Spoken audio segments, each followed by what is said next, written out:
18 नवंबर की सुबह एक खबर आती है कि हिड़मा मारा गया है। देश का सबसे खूंखार नक्सली हिड़मा जिसे सबसे बड़ा नक्सली इसलिए माना जाता था क्योंकि बहुत सारे नक्सल ऑपरेशन को लीड किया करता था और जितने भी युवा नक्सली थे उसके रोल मॉडल हुआ करता था। और अब जब हिड़मा मारा गया तो ये माना गया कि अब दक्षिण बस्तर से, छत्तीसगढ़ से, इतना ही नहीं पूरे देश से अब नक्सल समाप्त हो जाएगा।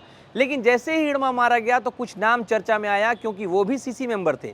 उनमें से एक नाम था रामदेर जो कि दूसरा सीसी मेंबर माना जाता था। इसके पीछे भी एक कहानी है। इसके पीछे कहानी यह है कि हालांकि रामदेर हिड़मा का सीनियर था, हिड़मा को ट्रेनिंग दिया करता था और हिड़मा से पहले ही संगठन में आया था और हिड़मा से पहले ही सीसी मेंबर बना था। लेकिन चूंकि हिड़मा बड़ा नाम था, हिड़मा का नाम बहुत ज़्यादा था, मैंने पहले भी वीडियो में बताया है कि हिड़मा को पोस्टर बॉय बनाया गया था। कौन बनाया था? तेलंगाना के जो बड़े काडर के नक्सली थे वो हिड़मा को पोस्टर बॉय बनाए थे। इस वजह से रामदेर को दूसरा सीसी मेंबर माना जाता है, जबकि रामदेर पहला ऐसा व्यक्ति था बस्तर का जो सीसी मेंबर बना था। तो इसकी चर्चा थी कि जिस दिन रामदेर आत्मसमर्पण करेगा या फिर मारा जाएगा तब समझ में आएगा कि ठीक है, अब नक्सलवाद समाप्ति की तरफ जा रहा है। और कल एक खबर आती है कि रामदेर अपने साथ 11 साथियों के साथ आत्मसमर्पण कर रहा है। जी हाँ, रामदेर जो कि सीसी मेंबर है, जिस पे 1 करोड़ से ज़्यादा की इनामी राशि है, वो अपने 11 सदस्यों के साथ राजनांदगांव में विष्णुदेव साय और विजय शर्मा के समक्ष आत्मसमर्पण करता है। और आत्मसमर्पण के बाद क्या कहता है और कौन कौन लोगों के साथ वो आता है आत्मसमर्पण करने, इस पे आज खुल के बातचीत करेंगे। और साथ में ये भी बात करेंगे कि रामदेर के बाद और कौन से नक्सली लीडर बचे हुए हैं जिनकी जल्दी से जल्दी गिरफ्तारी की या फिर आत्मसमर्पण के कयास लगाए जा रहे हैं। तो इन सारे मुद्दों पर आज बात करेंगे। नमस्कार, मेरा नाम सौरभ तिवारी है और आप विस्तार न्यूज़ देख रहे हैं। कल बहुत बड़ी घटना घटी है जिसमें सीसी मेंबर रामदेर जो है आत्मसमर्पण करता है अपने 11 साथियों के साथ। कौन है रामदेर, पहले इस पे चर्चा करेंगे और रामदेर ने आत्मसमर्पण के बाद क्या कहा। तो सबसे पहले मैं ये बताता हूँ कि रामदेर ने आत्मसमर्पण के बाद क्या कहा है। उसने कहा है, हम सोनू दादा और सतीश दादा, सोनू जो कि अभय महाराष्ट्र में आत्मसमर्पण किए और सतीश इन्होंने बस्तर में अपने 210 साथियों के साथ आत्मसमर्पण किया था। तो हम सोनू दादा और सतीश दादा जैसे लोगों का आत्मसमर्पण देख रहे थे। पार्टी के महासचिव कामरेड BR दादा से जो बातें हुई थी उससे भी हम स्थिति भांप रहे थे। BR दादा यानी कि बसवा राजू जो कि पार्टी के महासचिव थे। मई 2025 में उन्हें अबुझमाड़ में मारा गया था, ये उनकी बात कर रहे हैं। इसके बाद हम सोच रहे थे कि बची हुई केंद्रीय कमेटी से कोई मार्गदर्शन आएगा, लेकिन संबंध टूटते गए। अगस्त के बाद हम लोग एक दूसरे से मिल भी नहीं पाए। अनंत ने बयान जारी कर सरेंडर किया। उसके बाद हमने भी तय कर लिया कि निकलना है, अब समाज सेवा करेंगे, संविधान के दायरे में काम करेंगे। तो ये समझिए कि हमने लगातार आपको बताया कि कैसे सेंट्रल कमेटी के मेंबर हैं जो आपस में मिलना तो चाह रहे हैं लेकिन मिल नहीं पा रहे हैं क्योंकि एंटी नक्सल ऑपरेशन लगातार जारी है। जो पुलिस के जवान हैं वो जंगल को पूरी तरीके से छान रहे हैं और लगातार नक्सलियों को मार रहे हैं। और जो नक्सली बचना चाहते हैं उनके पास एक ही ऑप्शन था कि वो आत्मसमर्पण करें। और इसी आत्मसमर्पण के क्रम को आगे जारी रखते हुए रामदेर ने भी आत्मसमर्पण किया अपने 11 साथियों के साथ। सबसे पहले ये जान लीजिए कि वो साथी कौन कौन है। सबसे पहले तो रामदेर मज्जी जो कि सेंट्रल कमेटी मेंबर हैं, AK-47 अपने साथ रखते थे। उनके साथ चंदू सेंडी DVCM, इनके बाद ललिता DVCM, जानकी DVCM, प्रेम DVCM, प्रेम भी AK-47 कैरी करते थे। इसके बाद रामसिंह दादा ACM, सुकेश पोट्टम ACM, लक्ष्मी जो कि प्लाटून मेंबर हैं, शीला, सागर, कविता और योगिता, ये सारे लोगों के साथ रामदेर ने कल राजनांदगांव में मुख्यमंत्री विष्णुदेव साय के सामने में आत्मसमर्पण किया। अब ये जानना होगा कि रामदेर कौन है। ये बहुत ही इंटरेस्टिंग बात है कि रामदेर कौन है। रामदेर जो कि बीजापुर के बेदरे का रहने वाला एक लड़का, एक आदिवासी लड़का जो कि बीजापुर से निकलता है और MMC यानी कि महाराष्ट्र मध्य प्रदेश जो कमेटी है उसका इंचार्ज होता है। और अभी इस समय में वो पूरे महाराष्ट्र मध्य प्रदेश का इंचार्ज था और फिर से महाराष्ट्र मध्य प्रदेश जोन को रीइस्टेब्लिश कर चुका था। उसने कल आत्मसमर्पण किया है जिसका पूरा नाम है रामदेर मज्जी या फिर सोमा या फिर मज्जी देबू। 51 साल का था ये और मंजी मेंद्री बेदरे यानी कि बीजापुर का रहने वाला था जो कि CCM था, सेंट्रल कमेटी मेंबर, जो कि सबसे बड़ा काडर माना जाता है। इसके साथ ही वो इंचार्ज था state military commission of DKSZC यानी कि दंडकारण्य स्पेशल जोन कमेटी का इंचार्ज भी था और AK-47 लेके चलता था। इसके साथ ही बात ये आती है कि हिड़मा से ये बड़ा नक्सली था। जी हाँ, अक्सर बातचीत होती है कि हिड़मा बड़ा नक्सली था, हिड़मा बड़ा नक्सली था।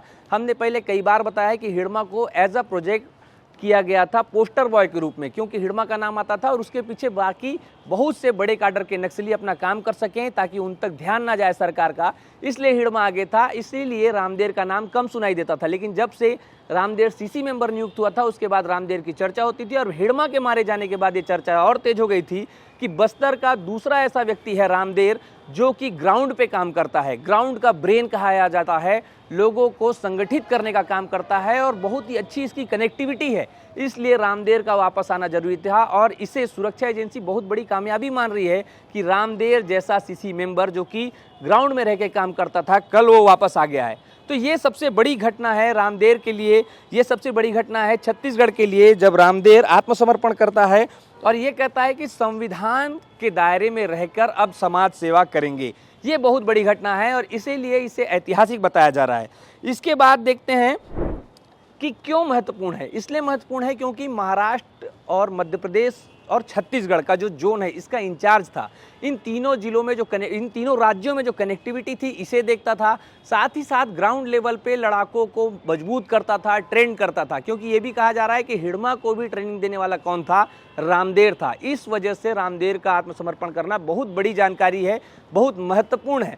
और इसके बाद अब ये माना जा रहा है कि MMC जो जोन है अब वो पूरी तरीके से नक्सल मुक्त माना जा रहा है। इसके साथ ही बस्तर यानी कि DKSZC Dandakaranya special zone committee जिसे कहा जाता है वो पूरे देश में सबसे ताकतवर माना जाता था और उसके उत्तरी बस्तर का ये कमांडिंग देखता था, यानी कि उत्तरी बस्तर को भी पूरी तरीके से इस्टेब्लिश रामदेर ने किया था। इस तरीके से देखा जाए कि दक्षिण बस्तर जो कि हिड़मा के अंदर आता था, हिड़मा मारा गया, और उत्तर बस्तर जो कि रामदेर के अंदर आता था और अब रामदेर ने आत्मसमर्पण कर दिया है। इस तरीके से देखा जाए तो दक्षिण बस्तर जो कि नक्सलियों का गढ़ हुआ करता था अब वो भी लगभग समाप्ति की ओर है। और जो बातें कही जा रही है कि मार्च 2026 तक सशस्त्र नक्सलवाद को खत्म किया जाएगा, उसके तरफ सबसे बहुत ज़्यादा महत्वपूर्ण कदम माना जा रहा है इसे। लेकिन अब सवाल ये उठता है कि हिड़मा के बाद रामदेर और रामदेर के बाद अब और कौन?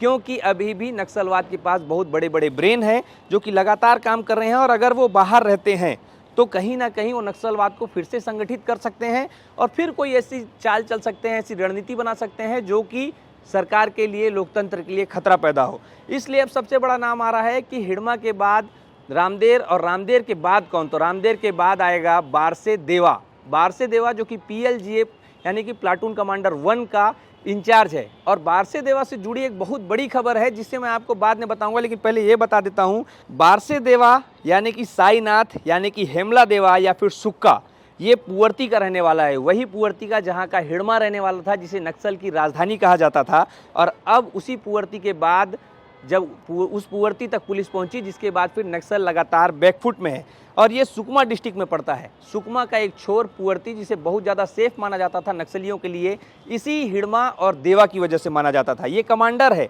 और SZCM भी है, साथ में बटालियन नंबर 1 का प्लाटून कमांडर है। यानी कि जो हिड़मा का पद था एक समय, PLGA प्लाटून कमांडर 1 का जो हिड़मा हेड हुआ करता था, अब वो बारसे देवा है जो कि AK-47 कैरी करता है। इसलिए ये इंपॉर्टेंट है कि अब रामदेर के बाद बारसे देवा के ऊपर सबकी नज़र है। और इसके बाद और भी बड़े कुछ नाम हैं, मैं उसके बारे में भी आपको बताऊंगा, क्योंकि अभी भी कुछ ऐसे नाम हैं जैसे कि गणेश उइके हो गए और इसके साथ साथ बहुत बड़ा नाम जो कि आज के डेट में नक्सलियों के महासचिव हैं देवजी, इनके बारे में ही बात करना बहुत ज़्यादा ज़रूरी है। मैं आपको बताता हूँ कि गणेश उइके कौन है और वो कितने ज़रूरी हैं कि उनका आत्मसमर्पण हो जाए, इस पर हम बातचीत करेंगे। गणेश उइके, जिसे गणेशन्ना भी कहा जाता है या पक्का हनुमंतालू भी कहा जाता है, 60 उम्र से ज़्यादा इनकी उम्र हो चुकी है और ये तेलंगाना डिस्ट्रिक्ट के रहने वाले हैं। साथ में CC मेंबर है, सेंट्रल कमेटी मेंबर, जो कि सबसे बड़ा काडर होता है वो है, और सेक्रेटरी हैं OSC यानी कि उड़ीसा का जो जोन है उसके सेक्रेटरी हैं। उड़ीसा के सबसे बड़े नक्सली काडर अभी गणेश उइके माने जाते हैं, AK-47 कैरी करते हैं। इनके साथ साथ जो सबसे बड़ी बात यह है कि अभी नक्सलियों का महासचिव जो कि बसवा राजू के बाद देवजी ही का नाम आता है, देवजी अभी भी बाहर हैं, पुलिस की गिरफ्त से बाहर हैं और कहीं ना कहीं अंडरग्राउंड है। देवजी यानी कि थिप्पिरी तिरुपति देवजी, जिनका दूसरा नाम संजीव है, रमेश है, चेतन है, कुम्मा है, देवन्ना है, सुदर्शन है और ये 65 साल से ज़्यादा इनकी उम्र है। ये करीमनगर तेलंगाना के रहने वाले हैं। इसके साथ साथ ये भी जानकारी महत्वपूर्ण है कि ये PBM यानी कि पोलित ब्यूरो मेंबर हैं, जो कि सबसे शीर्ष नेतृत्व होता है नक्सलियों का। साथ में सेंट्रल कमेटी मेंबर भी हैं, सेंट्रल रीजन ब्यूरो मेंबर भी हैं और सेक्रेटरी हैं CMC के यानी कि सेंट्रल मिलिट्री कमीशन के जो उच्चस्थ अधिकारी हैं वो देवजी हैं। ये भी AK-47 रखते हैं और इसके साथ साथ सबसे बड़ी जानकारी यही है कि अभी देवजी और बारसे देवा जैसे लोग जंगलों में हैं, नक्सल संगठन को एकत्रित कर रहे हैं। और बारसे देवा से रिलेटेड एक बहुत बड़ी जानकारी है जो मैं आपको अगले वीडियो में बताऊंगा, ताकि आपको ये पता चले कि बारसे देवा का आत्मसमर्पण कब तक हो सकता है और उसके पीछे की क्या तैयारियां चल रही है। तो रामदेव के बारे में हम बातचीत कर रहे थे। रामदेव जो कि बीजापुर से निकल के MMC जोन का इंचार्ज बन गया। बीजापुर के एक छोटे से जगह से निकलने वाला एक आदिवासी लड़का जब MMC का इंचार्ज बनता है, नक्सल संगठन में इतने ऊंचे पद तक जाता है, CC मेंबर बनता है और आज जब वो आत्मसमर्पण करता है अपने सभी साथियों के साथ, अपने हथियारों के साथ, तो ये सच में नक्सलवाद को बहुत बड़ा झटका है। और इसलिए कहा जा रहा है कि अब जैसे MMC यानी कि महाराष्ट्र, मध्य प्रदेश, छत्तीसगढ़ का जो जोन है वो नक्सल मुक्त हो गया है, उसी तरीके से अब बस्तर का जो जोन है वो भी नक्सल मुक्त होने की कगार पे है। और अब जब हिड़मा मारा गया है, रामदेव ने आत्मसमर्पण कर लिया है, तो इसके बाद अब सवाल उठता है कि कौन सा बड़ा नक्सली अगला टारगेट है सुरक्षा एजेंसियों का। तो उसमें सबसे बड़ा नाम आता है देवजी का, जिसके बारे में हम बात कर चुके हैं, और बारसे देवा का। बारसे देवा से रिलेटेड बहुत बड़ी जानकारी सामने आने वाली है बहुत जल्दी, क्योंकि बारसे देवा ही अब PLGA प्लाटून कमांडर 1 का नेतृत्व कर रहा है। और जब तक PLGA नहीं आत्मसमर्पण करती है तब तक एक खतरा सुरक्षा एजेंसियों के लिए भी बना रहेगा और इसीलिए अब पूरा फोकस बारसे देवा के ऊपर है। हमारे साथ बने रहिएगा, बारसे देवा से रिलेटेड भी बहुत जल्दी बहुत बड़ी जानकारी मैं आपको दूंगा। और ऐसे ही जैसे हम नक्सलियों की बहुत सारी जानकारी आप तक पहुंचाते रहते हैं, आप हमें देखते हैं, सराहते हैं, हमारे साथ लगातार बने रहिएगा। ऐसी अलग अलग जानकारी मैं आप तक पहुंचाते रहूँगा। धन्यवाद।